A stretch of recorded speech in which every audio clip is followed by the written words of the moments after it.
Welcome to Wanna Bet, the daily gambling game show that takes betting seriously, but not much else. Get our favorite plays on the totals, sides, props, exotics, and futures to jump on now. So let's get it started with Jason and Ben. Let's get it started with Jason and Ben. Let's get it started with Jason and Ben. Så att kusten känner konsolbabba konsolferino. Let's get it started with Jason and Ben. Let's get it started with Jason and Ben.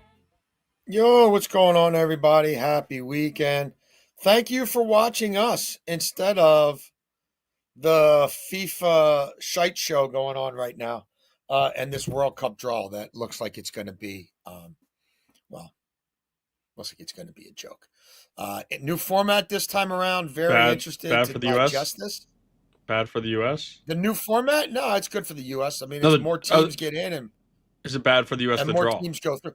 It's not. It's happening. It hasn't happened yet. Oh yeah, I woke up this morning. Dude, they dragged this out. Like it just started. They're gonna have the Village People and all these hacks perform. Like they pull one ball out of the thing and then go to commercial and then pull another ball. The reason I thought that it was there, when I woke up this morning and opened FanDuel, the first thing that hits me is FIFA World Cup 2026 winner, and then it said something about a draw. So I figured something was happening today. Yeah, I mean, I thought it was starting at noon. I mean, I don't know. I've been busy updating my resume all morning and doing all kinds of stuff. So, and of course, handicapping games. But we'll have plenty of time to dissect that, and I might have some thoughts on World Cup futures, maybe even by early next week. We're Wanna Bet. We're checking out every sports betting market that interests us. We're trying to whittle our work down to the bets that we feel strong it's about to present to you guys here 7 days a week. Show's pretty easy. Best bets, first, second, third down. Fourth down, we give you some long-term bets or some quick hitters in games to get you paid. Fourth and longer, fourth and short. Overtime, we got football and soccer parlays because why wouldn't we? And we do show our work. And last night, Beltway Ben, I don't think, it was a terrible night for me. I'm not going to say terrible day, terrible night. I'm not going to put it any other way. That's the furthest anybody. It's definitely the farthest I've been under in the black, in the red, certainly not the green, since we launched this show 6 months ago. And a lot of it had to do with Thursday night. I mean, look, I lost by a couple points in a college basketball game. Man U had an amazing opportunity. They had amazing opportunities throughout that game, especially early on, and including a sequence in about the 29th minute that they should have scored on, and they didn't. But the Thursday night game, look, I thought multiple receivers were going to go nuts in that game, and they did. One of them was Flournoy on the outside and not Pickens. If I had just gotten what I needed out of Pickens and Lamb did it and Flournoy did it, then I would have at least broken even because I had 3 different bets on Pickens. Those other 2 receivers all went on a long over 26.5, all went over 100 yards, all went over 5 receptions. And look, I was on Pickens because all the data and watching the teams play, you killed Detroit on the outside. And look, the guy who'd been on the outside and doing the most damage on the Cowboys by far was Pickens. And the guy who was second most damage was Ferguson. And those 2 didn't do much, weren't connected with Dak. And obviously, even after Lamb leaves the game, Pickens came up small. It went over. And shame on me for thinking Dallas could hang with them. But if the coach, and my God, has Herb Street stopped talking about Shoddy yet? His boy, Shoddy this, Shoddy that. Shoddy, you're not going to win on the road with your defense getting its ass kicked by kicking 70-yard field goals, Holmes. Like, your offense is tuned up. Their defense is sucked. All the freaking field goals. Come on, man. So, yeah, that's the worst Thursday night for me all year. The Aubrey thing hits. It goes over easy. The Cowboys over their team total is fine. Dak touchdowns and Cowboys money line. I could have lived with losing those if Pickens had just done the damage. It sucks. I'm sorry. I'm trying to do better. Yeah, I finished I finished pretty well last night. We finished up like 5 units. It was a very good day. We rode the over that you gave out. We had Jared Goff over 18.5 fantasy score, which I was worried wasn't going to cash, but the big plays that he hit ultimately got us there. If Dak throws one more touchdown pass, we would have cashed both parlays. Peyton Pritchard, we went 1-2 in the Celtics game. We cashed Peyton Pritchard, points, rebounds, and assists. We lost his points by 2 points, and we lost my guy's rebounds, Minot. We lost Minot's rebounds, and that was he had 4, and he was better than my guy. Kita, whatever, dude. He had more fouls than rebounds his first rotation. It was so odd that it was all guards. Whatever. But Peyton Pritchard missed a layup. Missoula kept him in late. He was trying to get his bucket and couldn't get us there. But again, we had a good day overall. We cashed both Jamison Williams props. We cashed the quarterback props from the day before. I told you guys I liked Jahmyr Gibbs' longest reception because I thought they'd play deep and try to make them beat them underneath or take away the deep ball, and that worked well for us. He caught the second pass of the game and went over that. And we did all this handicapping it as Amon-Ra wasn't playing. Like when I found out he was playing, Correct. I was pretty pissed off because it is what it is. I just felt like they were keeping that away, whatever. But we still cashed in a bunch of good different ways. Yeah, no, keep on keeping on, Beltway Van. You're keeping us afloat, my friend. I should start tailing everything you do. Cosign. You'll get back to where you'll be. We'll see. We've both had runs. I'm not biting any lobsters today. No. Bit too many lobsters yesterday, I guess. I mean, Flournoy and not Pickens. Dude, Pickens had the Steelers go back. He was uninterested. Sherman said it best post game. He looked uninterested. There were a couple. The deep shots he could have caught, I thought, and he just gave up. I don't know. That was weird. But I also will say, the call at the end of the game was complete horseshit, and the taking away of the PI on the ticky tack, whatever, I mean, that could be a 14-point difference right there. Yeah. And the call at the end, stop. NFL, stop. 100%. Stop. Who's in the officiating room? We don't even know who's in there. They don't tell us who's in there. At least in the NBA, they take you to Secaucus, you see people sitting in the room, right? Right. When they go to Central Command. The ACC lets us hear exactly what they're talking about. You should hear it. Yeah, I agree. You should be able to hear the back and forth. I agree. NFL don't even tell you who they're talking to. No, you're right. When Big Brother jumps in, when Big Brother lets something egregious go to break, we're not going to fix that one. Right. Must be good to be the king. First down, we're going to take High Point to go over their team total of 90.5. It's juiced a little bit against us, but we're going to pay the price because, High Point averages 93 a game. They are the number 11 offense in the country. They are shooting over 52% from the floor. 17 assists per game, Beltway Ben. 12 steals. They're playing a New Jersey Institute of Technology team that turns it over 15 times a game. That is allowing 86 per game, and they're not playing High Point every game. Navy scored 86 on NJIT. Navy is not a light up the scoreboard offense. They're not a run and gun offense. NJIT is shooting just 37% from the floor. That means a lot of rebound opportunities and a lot of transition opportunities. They've allowed 86 or more in 3 of their last 4 games. And High Point's another one of these teams where, and look, I was on one last night in Davidson, and they're still chucking it with 30 seconds left, and I'm thinking I got a chance to still cover the 19.5 when it's sitting at 18 with 33 seconds left, and then they foul. But I just think High Point's a team that doesn't really take their foot off the gas, and I think they want to fill up the box score, and they want to score 95 points tonight, and I think they can. We're going to go to the NBA, and I went back and forth in this matchup just because first I kind of like Portis, but ultimately coming out of it, we're going to go with Miles Turner over 5.5 rebounds at -145. There's some juice that you have to pay for now, but you should get it in now. It's 12:15 p.m. Eastern time. By 3, you're probably going to have to play him at 6.5 because 5.5 is Mhm. way too much juice. It'll be in the minus 170s. Giannis is out. And in that 4-game stretch without Giannis at the end of November, he had 8 against Miami, 11 against Portland, 4 against Detroit, and 10 against Philadelphia. He did play overtime, but he only had 1 board in overtime, so he was over this without that. Now, it could be a little sweaty because he's under this in a bunch of games straight, and he likes to hang out at the 3-point line. Bobby Portis is that threat. We've seen him play well. But in the other game where Giannis got pulled the other night, like, Bobby Portis was pretty tight on the glass, but it's nothing special. This should be a pretty tight game, and the last time they matched up, as I said, he had 10. I think he's going to be aggressive.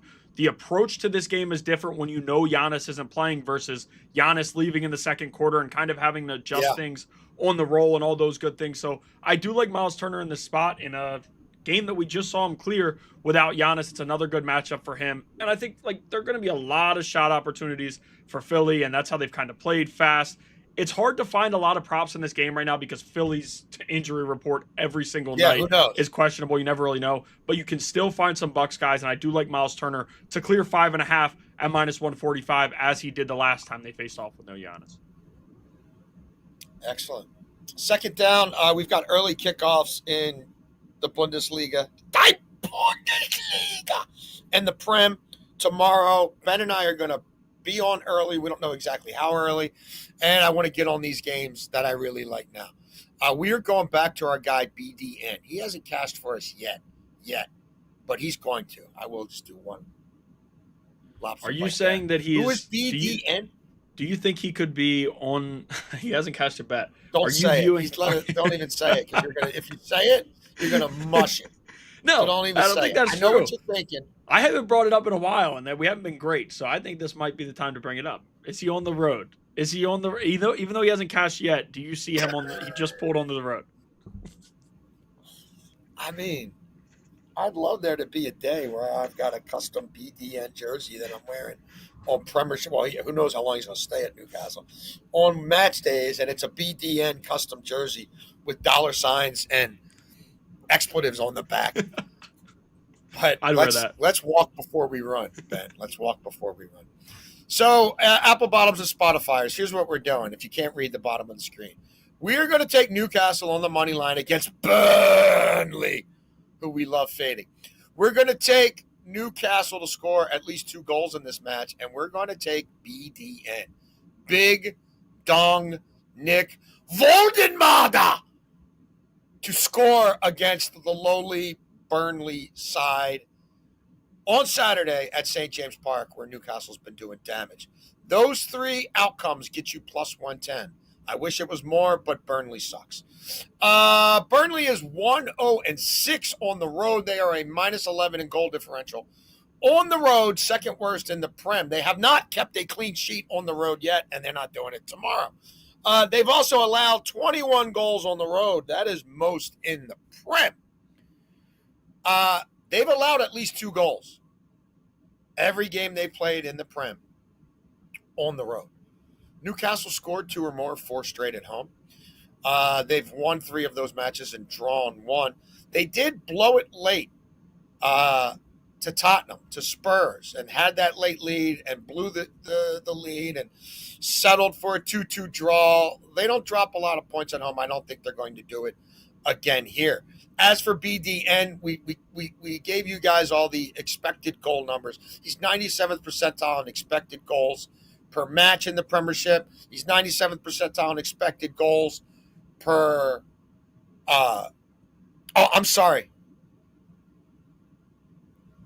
This is to score or assist.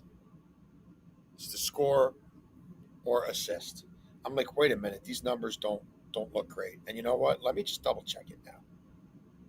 I think it's the score or assist. I thought that's how I played it because he's been holding the ball up as target men do and laying it off lately. And he had an assist in the last game, and Ben, he wanted to take the penalty. He was bouncing the ball. He was holding it. He wanted the pen while VAR reviewed it to make sure it was a pen. They ended up letting Gordon take it, but he has taken a pen. Let me just price this right now. Again, to make sure we want to be fully accurate here. And yeah, this is great television, I know, but whatever. Or television or whatever vision this is. Goal or assist. Newcastle money line.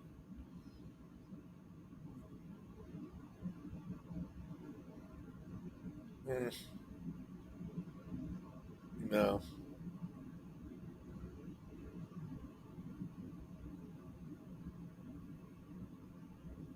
Well, let's see. Nah, we'll stick with the goal. I'm sorry.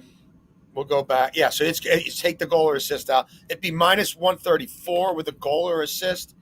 Now, if we took it up to over 2.5 goals, we could get the plus 110 there. I mean, look, Burnley has conceded 3. The last 2 on the road. We'll stick with this. I do. If you want to play goal or assist, though, I'm just telling you, he's not one of these guys who's just a poacher. He does lay it off to other people. He's unselfish, maybe a little too unselfish. Hopefully he gets a shot to take a penalty. If they draw one, Burnley does concede a fair amount. We'll stick with this. Newcastle to win the match. Newcastle scored twice. BDN to get one of them. Plus 110. Second down for me, we will go back to the NBA, and we're going to play 2 different things here. We'll start just with his regular points. We're going to play Benedict Mathurin over his regular points, which you can get 19.5 at minus 125. And we'll also play him, I like the weird props, and we've been kind of working through these. Over 15.5 attempts, field goals attempted, minus 110. So again, for the listeners, sorry, the graphic wasn't up, or the viewers, Benedict Mathurin over 15.5 field goals attempted at minus 110, and we'll also play him over 19.5 points at minus 125, facing a Bulls squad that's allowing 121.2 points per game over their last 6. That's bottom 5 in the NBA. Mathurin's been really aggressive, looking to score since being drafted from Arizona in the lottery years ago. That's kind of what they expected from him. But since returning from the injury this year, he hasn't been great. To start the year, he was over the points in every single game. He was shooting the ball a ton. And all of a sudden, he returned from injury. In the first game back, it was aggressive, but it's kind of slowed down. He's under in 5 of his last 6, so there is a little bit of scare there. But the Bulls were the one team that we really saw him get going against just a few games ago. That team, Carlisle's weird. Some nights he plays Mathurin 36 minutes, and some nights he only plays him, 24, 25. It's hard to tell where Carlisle is. It's all going to depend if Mathurin comes out aggressive and is looking to score as he has before. And against a bad defense like this, in a game where the Bulls are going to be running and gunning, and Mathurin can do it all types of different ways, right? He gets to the free throw line, he can get to the bucket, and he's aggressive shooting that 3, which is why I'm playing field goal attempts as well, because to me, tonight is going to be him looking to score, and even if he's not scoring early, we saw it against the Bulls the last time. As the game goes on, he looks to score more and more. We gave him out last time against the Bulls at his regular number, and I think we lost by 1 or 2 points, but it was because early on he didn't get going. Later in the game, the more shots he takes, he was able to, and Siakam will take some shots, and Nembhard's been kind of aggressive, but the Pacers are not they don't have 3 different options ahead of Mathurin. They view him as a true starter, a true, number 1, 2, 3 option somewhere in there, especially if Siakam's not doing what they want him to do with no Halliburton. So I do like Benedict Mathurin over 19.5 points at minus 125, and you can also play him over 15.5 field goals attempted at minus 110. Excellent. Third down for me. Staying in the Prem, we are going to go to the Sunderland Man City match. We're going to play this in another 3-legged parlay here. We are going to take both teams to score. There to be at least 3 total goals in this match, and for Erling Haaland to score at least one of those plus 210. The sort of spicy part here is the BTTS part, the both teams to score. That's what's getting us to the plus 200, if you're wondering why. This is almost twice the value of the other match, and Haaland scores way more than BDN, so how does this math? I mean, look, Sunderland has not scored on the road. They've had trouble scoring on the road. They've scored multiple goals a game regularly at home. But right now, these days, everybody's scoring on City, and they're unsettled at the back. And I like the keeper just continues to give me pause. He doesn't look like a supreme shot stopper, and playing the ball with his feet and distribution definitely ain't his game. I just think City are incredibly vulnerable now. They almost blew the 5-1 lead a couple matches ago. City's conceded 7 goals in their last 3 matches, and they're very unsettled. And games at the Etihad get pretty bad shit crazy anyway. City home games average 3.6 goals per match. That's tied for the most in the Prem. Again, Sunderland, low-scoring team on the road, but they score okay in general. And City matches, again, like 5 straight Premiership City matches with at least 3 goals. City have scored 2 or more at home 6 straight times. And Holland, I mean, I'm not going to belabor the point, like 1.31 expected goals per 90 minutes at home. That's best in the Premiership. It's not even close. He's pretty much good for a goal all the time at home. And like, I don't think Sunderland's keeping a clean sheet right now at a time when all 3 of Man City's number 1 attacking options, and they're actually, I think they're all going to play together in this game, like unlike the Leverkusen Champions League game at home. Thanks, Pep. And they all look real good. Would not shock me if Foden and Doku, both wingers, get involved in this one as well. But Holland's the main man. So, Spotifyers, City and Sunderland both to score. They accumulate at least 3 goals, and Holland bags one of them, plus 210. We're going to go to – I was trying to figure out how much of this I was going to give out tonight, but ultimately there's just one game that – a prop in the game that I really like that I decided to go with. And outside of this one, we will be on a lot of stuff for tomorrow for a conference championship.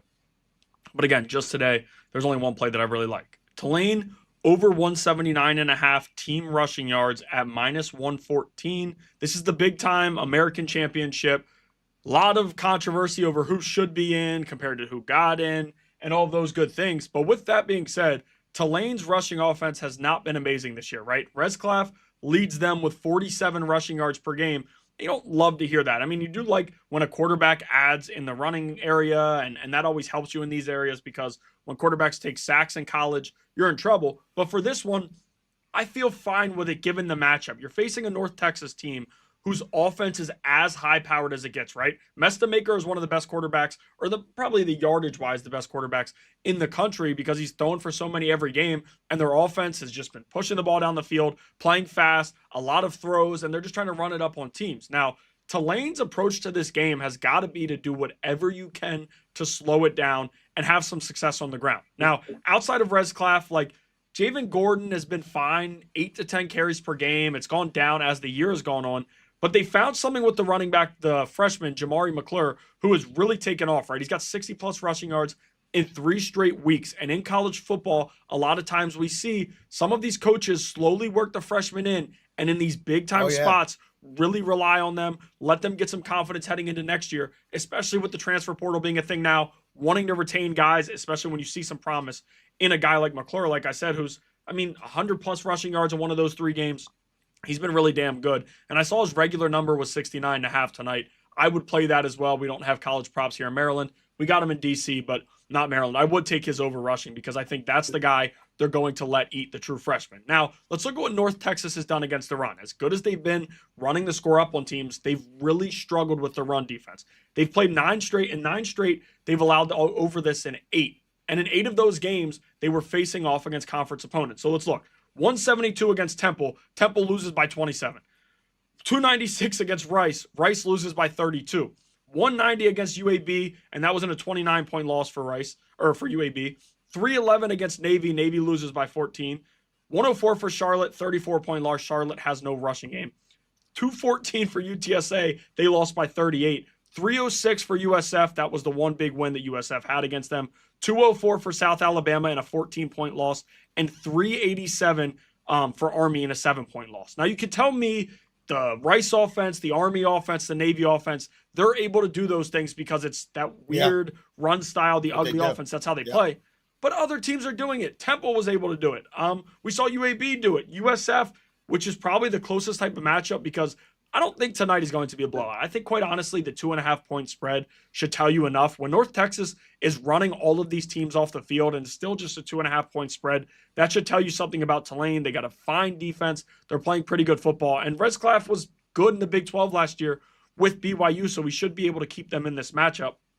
But what's really important there, you want to take away South Alabama because that's not a conference game. They've allowed over it in all but one conference game. And now you're giving them probably the third best offense they're going to face. 180 is a big number. I get all that. And Tulane has not had a lot of success running the football. Things have just changed, though, since they put McClure in, and they're letting this running back get going, and he's young, so I think they're going to trust him tonight. He should have anywhere from 12 to 15 carries, and if that's the case, Res Claff should be able to add us 40 to 50. It's also a conference championship, so he might be going out willing to take some of the hits that he's not during the regular season against the Navy or UAB when they're up 2 scores. So give me Tulane's team total rushing over 179.5 at minus 114. Nice. 4th down. I got 2 4th down plays. Neither one's really 4th or long or 4th and short. Sorry, but the matches are being played tomorrow, and this is where I put them because it's just the way today went. Ben, we'll start with the parlay. 3-team moneyline parlay in international soccer this weekend, or international for us. It's domestic in England or Germany. We've covered Newcastle. We've covered the Newcastle match. So, look, we like Newcastle to win that match. We've already said that. Man U's playing Wolves. I'm not going to belabor the point. If you're familiar with the show, you know we are hammering Burnley and hammering Wolves pretty much all the time. I lay off Wolves against some, like I didn't get on them against Nottingham Forest because, like, boy, if they're going to beat anybody, maybe it's Forest or maybe it's Burnley. But against anybody else, even a Man U side that's got their issues right now, I'm going to take Man U to dispatch of Wolverhampton, who might be one of the worst teams in Premiership history. And then we also like Leverkusen to do the job against Augsburg. Those 3 teams win. We're up plus 334. I also am on that Leverkusen-Augsburg match. I played Leverkusen to win plus 275. It's just priced a little odd for me. I know Leverkusen matches were batshit crazy early in the year, and we were on some overs in Champions League and other things. But they've kept a clean sheet in 3 of their last 4 road games across all competitions, and that includes against Dortmund, much better side than Augsburg, Man City, and Benfica. We're talking Champions League sides. And they've managed to keep a clean sheet in 3 of their last 4 matches. They've also, Leverkusen, won 4 straight on the road since they went to the Allianz Arena in Munich and Bayern played a B team at the last minute without telling anybody or giving any hints that Kane and everybody was going to, Olise, everybody was going to sit. And they still, Bayern won 3-0. Since that low point, Leverkusen have won 4 in a row on the road across all competitions. Look, Augsburg at home are terrible. They've allowed 15 goals at home. That's the most in die Bundesliga. -8 goal differential at home. Worse than die Bundesliga. Have they been scoring at home? Some, sure. But I like Leverkusen to win this match 2-0, 3-0, something like that. We're going to go to the NBA, and it's been an up and down year with our first quarter NBA props. But here, let's switch it up a little bit. We're going to go with Kawhi Leonard over 4.5 first quarter points, which you can get at -110. Now, we're facing a Grizzlies team, 34.4 points per game they're allowing in the first quarter. That is the most in the NBA. Yeesh.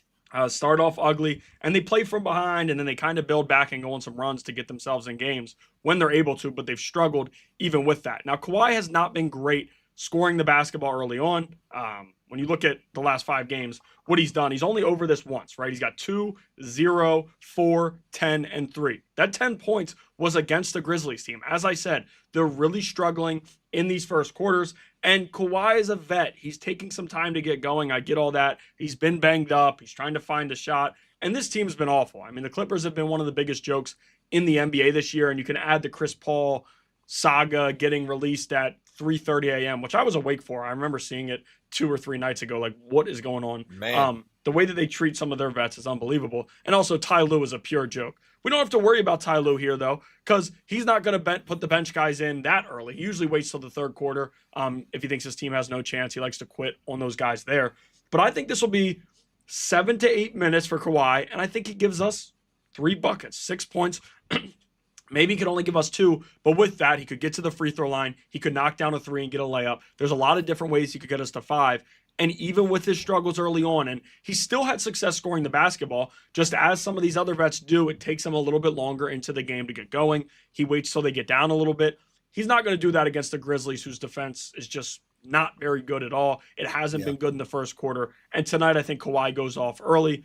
He could score closer to 30 points, but just for this year, I do like Kawhi over 4.5 first quarter points at -110. Nice. Overtime. Got a football parlay. Of course, as we told you, it's what we do. Give me Matt Stafford to throw for 225 yards and 3 touchdowns against Arizona, plus 180 for now. Not sure for how much longer. I mean, look, Stafford's been averaging over 250 a game. He's been throwing a little bit more against divisional opponents, so that's something to keep an eye on. He's coming off really his only poor game of the year. The pick six, the interception in the end zone. Still almost threw for 3. Still could have easily thrown for 3. Arizona's allowed 3 or more passing touchdowns in 2 straight at home. We saw Dak carve them up. Like San Francisco threw for 389 on them. Darnold had a nice game against them. And I think Stafford can do the same. Last 8 games, Arizona's allowing a passer rating of 105.1. The pass rush has cooled down from early in the season. Calais Campbell's hit the wall a little bit because he's 40 years old. And you're going to have a pissed-off Rams team after the offense was highly inefficient on the road outside, not in a dome, a week ago. And now it's a division game, and they're in a slugfest with Seattle for the division title. I don't think McVay takes his foot off the gas here early, as he's sometimes prone to do. So we're playing 225 and 3 passing touchdowns for Stafford. Do I think that should be more like 230 or 240? I do, but it was like plus 210 when I played it Tuesday. I think it percolated on 365. So it is what it is. And look, we also like the under in the Houston-Kansas City game. That remains at 41.5, and you can find it in our favor, -104. There we go. Why do I like it? Well, these two teams are 17-7 to the under. They played a game in Arrowhead this time of year last year in the playoffs, about this time of year, and they barely got to 36 points combined. Houston is 9-3 to the under this season, 4-2 to the under on the road. Their road games average 37.8 points. Kansas City is 9-5 to the under at home since the start of last season. Those games go under on average by 3.93 points. Those games average, the last 14 Chiefs games at Arrowhead, average 42.07 points. But they're not always facing the Texans' number 1 ranked defense that allows 16.5 points per game. I know Kansas City's been better at home than on the road, especially offensively, but I don't like them against elite defenses. And I don't think Stroud is going to light it up here either against Spags. So I don't know that anybody's getting to 20 points in this game, and I want to get it for that value on this side of 40.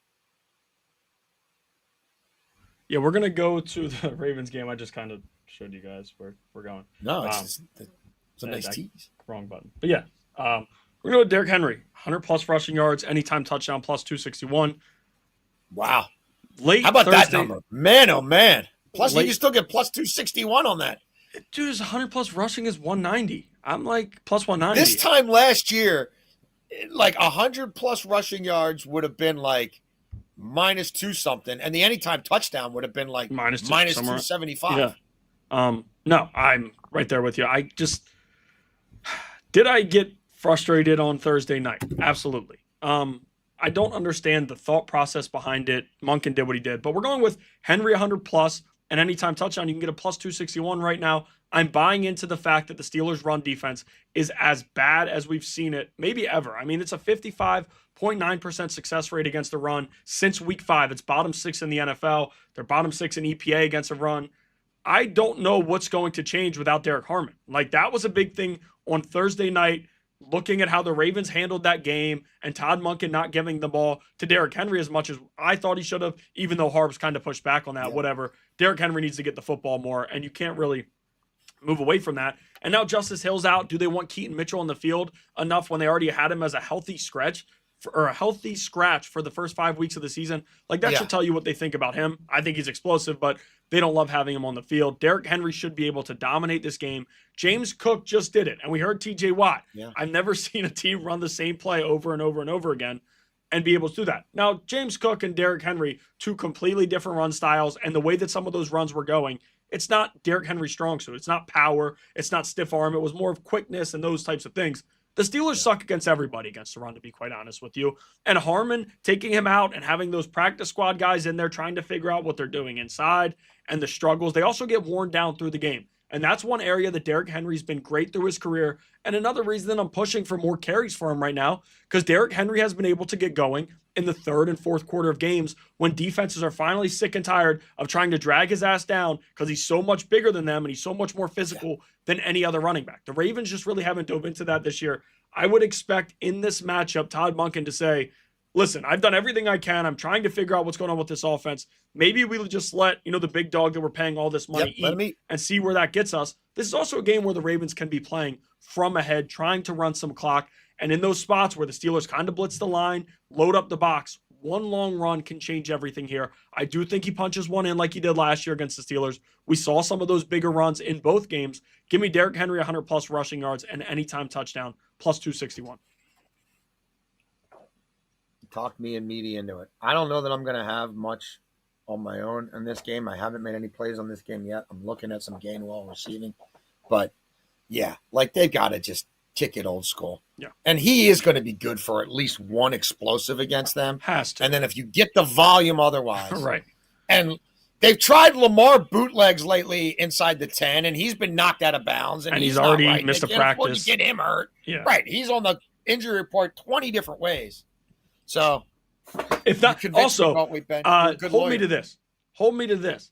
If it ain't this week, if I give out Derrick Henry, throw that red card up. If he can't do it against this Steelers defense this week, and I mean, if he has 90 yards and doesn't score a touchdown, don't hold the red card up. But if it's like a 6 carries in the first half, you got a little book like a real official. Yes, I'll write it right in there.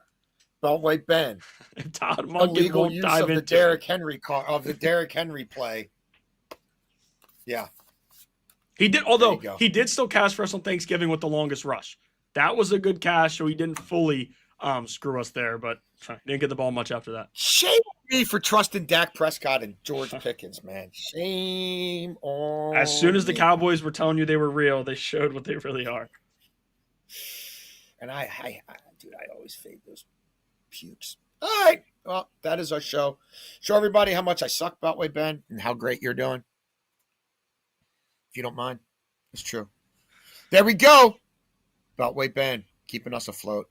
We will be back tomorrow morning.